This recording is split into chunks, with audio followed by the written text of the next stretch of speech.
looked at why summer school might be a good choice for your child this summer, but summer school may not fit into every family's schedule. Meredith Barrick shares some ideas on how you can keep your kids learning at home. Ashley, between camps, sports, and vacations, sometimes learning is forgotten about during the summer.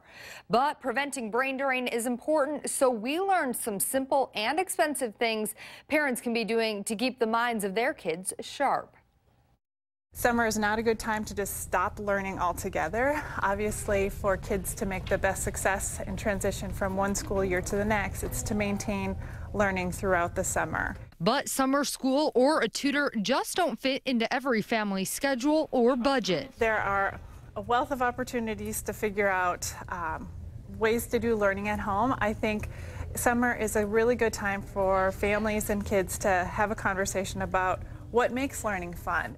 Tessa Michelson-Schmidt from the Department of Public Instruction says there are a number of ways to make learning at home not only easy, but fun. Just finding ways to practice writing by making one of those Ziploc bags that's filled with gel, and you can kind of do the tracing in there, or if it's just using some different kinds of paper and writing utensils to make reading and writing more of a fun thing than an assignment-based activity. She also suggests taking a trip to your local library. At Wisconsin Public Libraries, there are lots of opportunities for kids and families to explore, doing fun science experiments or craft opportunities, and I would suggest that use that library as an inspiration for what you might be interested in. Or taking a mini field trip, even if it's just into your own backyard. It might be a trip to a museum, but it might just be a trip around your block and doing some counting or looking at something that you found in a book and, well, what's in our neighborhood kind of thing. And while sitting in front of a computer might not be ideal for families, taking advantage of BadgerLink can provide you with a treasure trove of ideas. There are articles, there are videos, there are all sorts of things. So as kind of a one-stop online library, that's where I would recommend families look at. Overall, engaging in your child's curiosity of the real world will be your best teaching tool.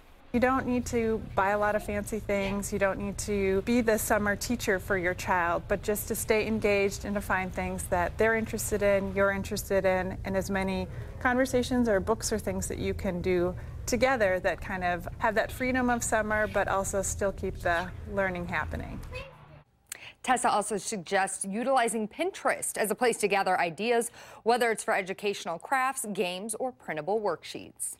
Meredith and I were just talking, come on over, Meredith, during her story a little bit, and I think we were probably raised by the same parents, where my parents in the summer months, they didn't ask us, they took us to museums when we were little. Right. That's what they constantly exposed us Right, to. and I was just saying, I grew up in Chicago, so we have a wealth of museums there, and that's only a 2-hour drive from Madison, so that'd be a fun little field trip to take this summer. Yeah, if you're a family. we have Children's Museum in town. We've got the Veterans Museum right there on the square. So A lot to do. yeah, creative ways I to remember learn. my dad used to take me to the woodshed.